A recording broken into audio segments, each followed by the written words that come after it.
Bezos Hashem. Today's daf is Masechta Baba Basra daf Kuf Ayin. We're going to start from daf Kuf Samach Tes 169 Amud Beis, about like I would say 14 lines from the bottom, just to finish up what we were learning yesterday, and then we start a new point.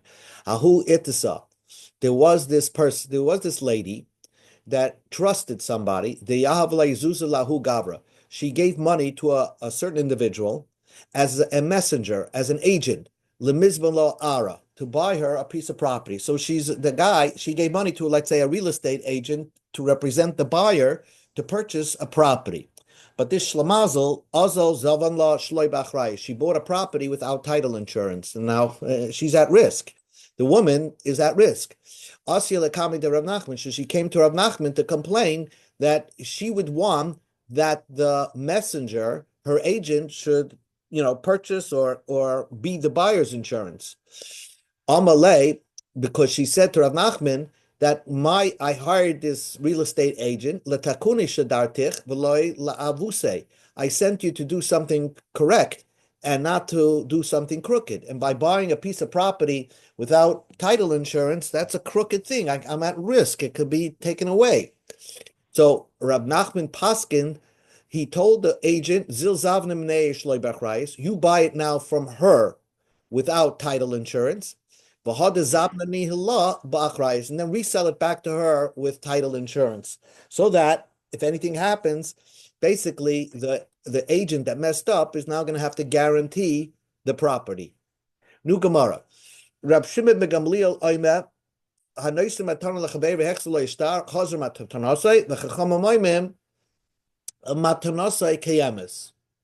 so we learned in the if Rab Shimon Gamliel is of an opinion that if someone gives a gift to his friend, wrote a contract, I'm giving you a gift, and then the recipient returned the star, the document, said you could have it. So then Chazar Matanosai, the gift is returned, because even it's you don't have to write a new document, you just return the old document, and that's good. The Chacham said that doesn't work. Matanasa keyames, the gift still remains intact. By you just the recipient returning the document back to the giver, that's not enough. In order for you to return the gift back to the giver, you would have to write up a new document saying that you're giving it back to the giver. So my time with Rab Shimon Gamliel. What's the reason Rab Shimon Gamliel? Amar Rabbi Asi Nase K'oimeloi Soda Zu Nesulach Kol Zman Shashta B'Yadcha. Rabbi Shimon Gamliel holds that when you gift somebody via a document, you write a document saying that I'm gifting you this piece of land, it's as if you're saying to the recipient, this gift of a field is given to you as long as you're holding on to the document.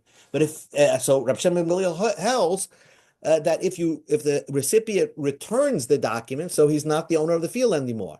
So it's like a hidden condition in the gift.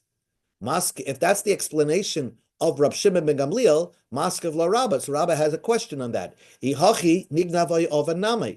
it was stolen or lost, so then if the document was stolen, so the recipient is not holding on to the document, you would have to say that the gift is returned. The gift goes back to the giver, and that's not true. Rabba explained this, the machlokes between Chachamim and Rav Shimon ben Gamliel is like this. They're arguing whether you can just give a document, and by transferring the document, that is considered as if the person that you transfer to can acquire the property.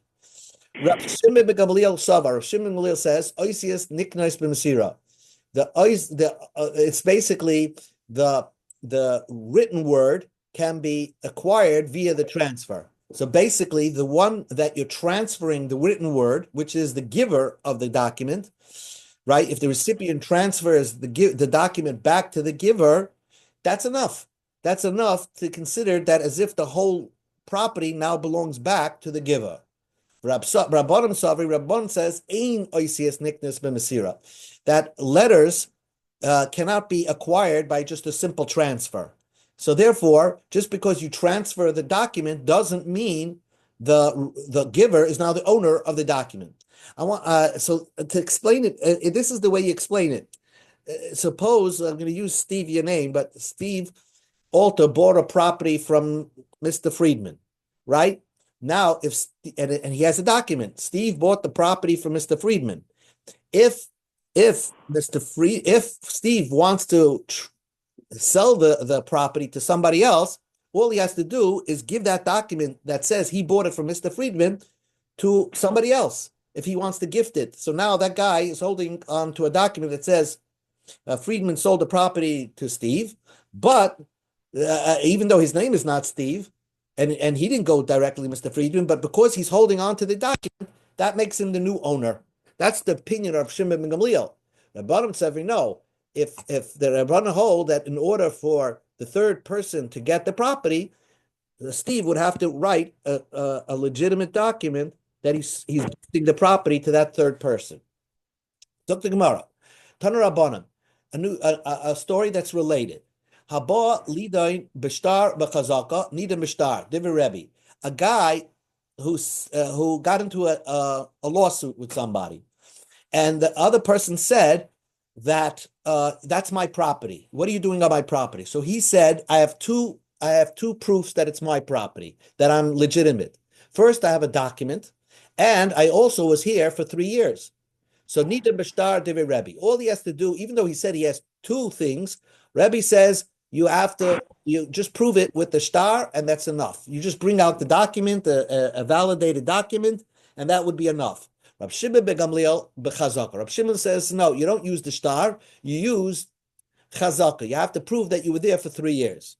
So it's a little cryptic. So the Gemara asks, b'mai kami palgi. What is the root of the argument between Rebbe and Shimon ben Gamliel, and what's going on over here? Ki also Rav Dimi, Amar, when Rav Dimi came, he says, they're arguing whether Oisius can be given over with Masira. In other words, what's going to happen over here is the guy that's on the piece of land that's being contested claims that he's holding on to a document. He's holding on to a document that, not that he's the buyer of the document, but the person that he bought it from got it from the person that's contesting the document, contesting the land. So, for example, you have Reuven, Shimon, and Levi. Shimon gifted the land to Reuven, but Shimon initially bought it from Levi. So Levi goes to Reuven and says, you're on my property. So Reuven says, I have a document proving that Shimon, who bought it from you, gave me the purchase document that he bought it from you. He gave it to me. So I'm holding on to the document that says Shimon bought it from Levi. I am Reuven, but I have the document that says Shimon bought it from Levi. So is that enough? Would that be enough to make the piece of land legitimately Reuven's? So we go to Amid Aleph. Rab Shimon ben Gamliel Aimer. Rab Shimon ben Gamliel says, Ein Oisius Diknas Mansira. Shimon ben Gamliel says that's not enough. That wouldn't be enough. Just because Reuven's holding a document that Shimon bought this land from Levi doesn't make Reuven the owner. Therefore, in order for Reuven to stay on this land, the only way to do it is by having chazaka. He has to prove that it's his land, that he was there for 3 years. And the Rebbe Sava, Rebbe holds Oisius Niknas b'Masira. Rebbe holds that Oisius can be given b'Masira. So the fact that Reuven is holding on to this strange document that says this field was purchased by Shimon because Levi sold it to him, that makes Reuven, since he's holding on to that document, the owner, because it was given over to him by Shimon. So it comes out, Rab Shimon Gamliel holds, Ein Oisius Niknas b'Masira. Well, the Gemara is going to say, but you just got through saying that Rabbah said that Rab Shimon ben Gamliel holds Oisius are Niknas b'Masira. So that's what the Gemara is going to say. So Amalei Abaye, so Abaye said to Rab Dimi, Im Kain Plukta Lidmar, are you arguing against Rabbah? Amalei v'Tiflik, I could argue against Rabbah. I hold that Rab Shimon ben Gamliel holds Ein Oisius Niknas b'Masira. Amalei, so Abaye said Hachi Kamin Ilach, but this is what I'm telling you. Masnita loy metartzda elikan metartzda mar. It's not that Rabbah is saying that Rab Shimon ben Gamliel holds Oisius Niknas b'Masira. There's a brisa that says Rab Shimon ben Gamliel does clearly hold oisius niknus b'mesira. The Brisa says that Rabbi Shimon ben Gamliel says if you give back the document back to the giver, the recipient gives the document, the gift document back to the giver, the field reverts back to the giver. So you see that Rabbi Shimon ben Gamliel holds just transferring a document is enough. So Rabbi Shimon ben Gamliel holds oisius niknus b'mesira, and the way Rav Dimi explained this brisa, Rabbi Shimon ben Gamliel holds ain't oisius niknus b'mesira. So how do you square that off? So now the Gemara is going to give another explanation of the difference, an explanation of this brisa that says, again, that a person says, I have a shtar and chazaka, that this land belongs to me. Rabbi says, shtar is enough, and Rabbi Shimon Gamliel says you need to bring chazaka. So you have to have an explanation of what that machlokes is all about. Elam Abaye said, and here we're discussing, Kegoin, you have a document. The guy has a document. He has in a document that says he purchased the land. So now he has a document that he purchased the land. So the guy's contesting that you didn't that land is mine. So he says, I have a document that says I purchased it. However, the document has a problem with it because one of the witnesses signing on that document is a disqualified witness. Either he's a relative or he's a crook, whatever it is, he's disqualified. Is that still a kosher document? Because there are two parts to when a document. First of all, there are two parts of witnesses. There's one part of witnesses that sign on a document, and then there's another set of witnesses that see the transfer of the document from the seller to the buyer. That's called Edi Masira. So even if the document was written by and has signed by somebody who's a relative or a disqualified party, could be it's enough that you just have a witnesses seeing that the document was indeed transferred to the purchaser. So Rebbe holds Reb Laza, the Oma Edi Masira Karsi. By Gittin, you find that same idea, that the main thing that the Torah, when it requires a get document, according to Reb Laza, you don't have to have Ede that sign on the document. Really, it's good enough without it. All you need is Edim seeing that the husband gave the get to the wife. So same thing over here. Even though you have a pasala get, a pasala shtar, a disqualified person that signed on the shtar, that doesn't make the shtar puzzle. Rabbi holds the shtar is still kosher as long as you have the witnesses say that the seller gave the document to the buyer. That's Rebbe. That's why he holds the shtar is still kosher. And Rab Shimon Gamliel says, no, the shtar is not kosher. Rab Shimon Gamliel, Savalok, Rabbi Meir. Rab Shimon Gamliel holds like Rab Meir by get, that every get needs to have somebody signed on the get. And therefore, the Oma Eide Chasima Karsa, you need to have kosher signers. And if a get has non-kosher signers, it's a puzzle to get. And if a sale document has a puzzle disqualified person signing on the bottom of the document, it's disqualified. So that would be explained the machlokes between Rebbe and Rab Shimon ben Gamliel. Says the Gemara, but according to you, if there is somebody that's signed on the document that's a korev or a puzzle, you're telling me that Reb Lezer will hold that it would still be a valid document? Rabba said, Reb Lezer would agree, if something is something is wrong, something is disqualified inside the document, that the whole document is puzzled, even if you have witnesses of the transfer. In other words, when did Reb Lezer say that it's kosher by Eidei Masira, by transferring Eidim, is only if you didn't have any signatures on the shtar, on the get, then it's kosher. But if you have a puzzle signing on the shtar, even Reb Lezer would agree that's a disqualified shtar. So how do you explain the machlekes between Rebbe and Rab Shimon Gamliel? Ravina said like this: Hakoil moedim, everybody would agree. Shim kasav boy, huskani le'edus shel edim v'nimtzu some edis pasul shu pasul kidrababa. Everybody would agree that if they wrote on the side of the shtar, we examine of the sale document. Imagine the sale document with signers on it. If it says that the signers on this sale document are disqualified Eidim, everybody would agree, Rebbe and Shimon Gamliel, that this document is disqualified. Like Rababa explained, everybody would agree. When is the argument? The guy says, I have a document, but I don't have any witnesses signing on the document. I just have a witness that says that the seller gave me the document that I bought the field. The Rebbe Savalak Rabbi Lazar, Rebbe holds that's still a valid document, like Rabbi Lazar, who hold the Edi Masira Karsi. Just having witnesses that see the transfer of the document makes it a valid document. Rabbi Shimon ben Gamliel Savalak Rabbi Meir, Rabbi Shimon ben Gamliel holds like Rabbi Meir, the Oma Edi Chasima Karsi, that no, you still need people to sign on the document, and as long as you don't have anybody signing on the document, it's an invalid document. That's why Rabbi Shimon ben Gamliel said, in order for the person who's being contested to prove that the land belongs to him, he has to bring a chazaka. The Iba is saying, if you want, I can tell you, they're arguing on this concept. If someone agreed that the star was written, then is that enough? In other words, like this, the story is that the guy that's contesting the property and the person that's being contested pulls out a document. So the guy who's contesting the property is saying, you're right, I wrote that document, but I never gave it to you. So I was just holding on to the document, but I never really gave you the document. So you just somehow broke into my house and stole that document that says that you bought the piece of land from me.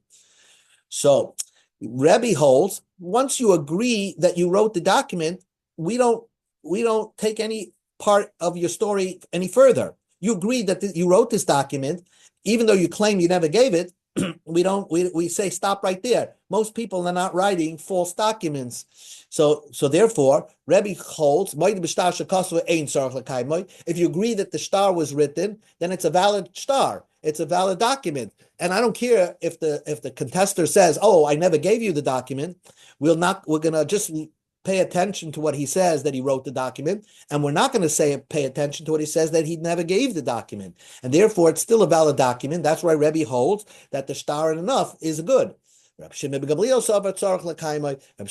says, no, it's not a valid document. We have to listen to the person entirely. If the person that's contesting says, you're indeed, I wrote that document, but I never gave you the document, then it's a disqualified document. And therefore, Shimon Gamliel says, in order for him to prove that the land belongs to him, he has to use a chazaka.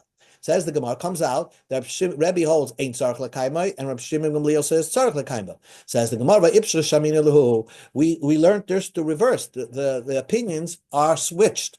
The Tanya, we learned in a Braisa, shnayim adukim b'shtar. There are two people walking on a document. Let's say a loan document. The borrower and the lender are holding on to the loan document that says that the borrower borrowed $10,000. Malva the lender says the document still belongs to me. He never paid me. It fell from me, and he found it. But the borrower says, it's yours. I gave it to you. I paid you. So Loiva agrees that it belongs to the Malva, that he wrote the star, and that he indeed borrowed $10,000, but he claims he paid back the document. He paid back the loan. So he wants the document back because that's his receipt. So Divri Rebbe says that it's invalid. Nobody gets anything. That's hold Rebbe.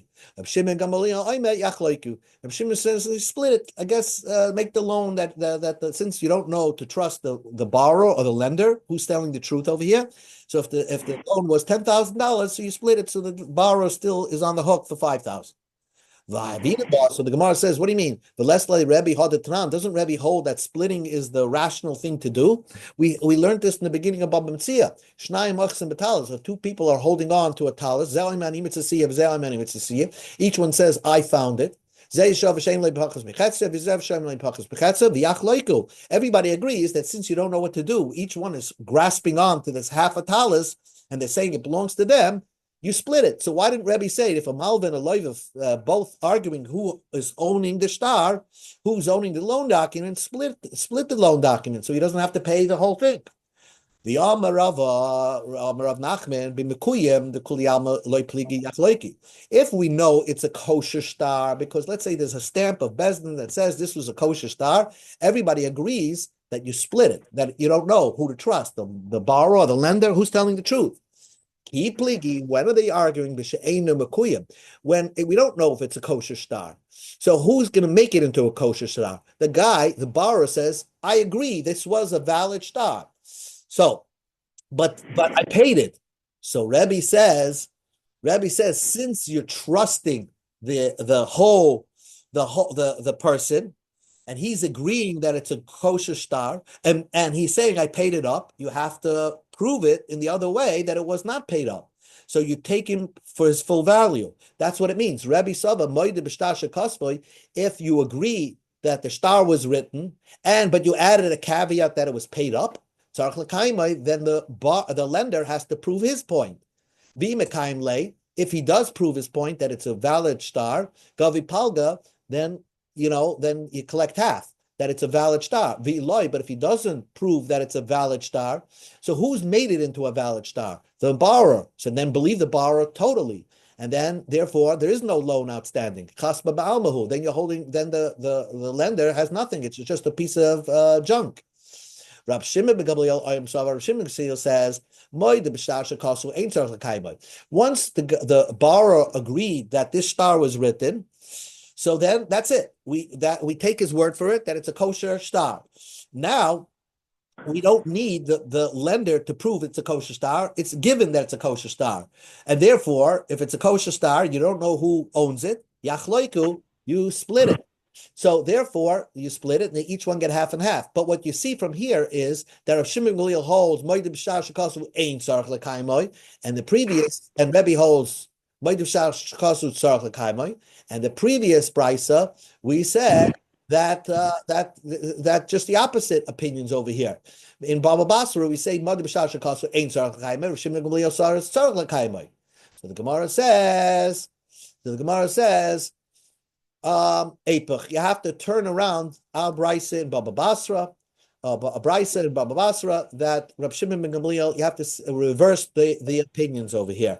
That Rebbe holds Tzarich L'Kaimai, and Shimon ben Gamliel holds Ein Tzarich L'Kaimai. And that means that Rebbe holds that you have to do Chazaka, and Shimon ben Gamliel says the shar is good enough. So now that is the one way to learn. The Iba is if you want, I could say Loi Tepech, Elahocha Belavora Kamipalgi. Here there's a machlokes of how to understand. If the guy says once you say extra words, you have to follow through on your statement. It's a very interesting thing. If a guy says I have a star and I have a chazaka, well, he offered that he has to both. Now, really, if he just has the chazaka, he wouldn't need the star because he was there for 3 years. Once you have a chazaka, you never need to prove a star, because we don't require you to hold on to your purchase document for more than 3 years. So why did he say I have a star, I have the purchase document, plus I have the chazaka? But once you offer that you have both, Rebbe says you have to prove both. Rabbi Shimon ben Gamliel says no. The easiest thing is to prove that you were there 3 years. You don't have to you don't have to bring out the purchase document. And that's the thing. Sometimes you say too many words, we make you follow through on what you're saying. Bar Yosef, the story about Rabbi Yitzchak Bar Yosef, Rab Abba, he lent money to Rab Abba. So they came to Rabbi Yitzchak Bar Nafka, and Rabbi Yitzchak Rab Abba did not want to pay Rabbi Yitzchak Bar Yosef. Omar, he said, Praticha, I paid Rabbi Yitzchak Bar Yosef the loan, Bifnei Pliny, I had witnesses there. Amalei Rabbi Yitzchak. So Rabbi Yitzchak Napcha said, bring the witnesses that prove that you paid it back. Amalei. So Rabbi Abba said, if I don't bring witnesses, I'm not believed. The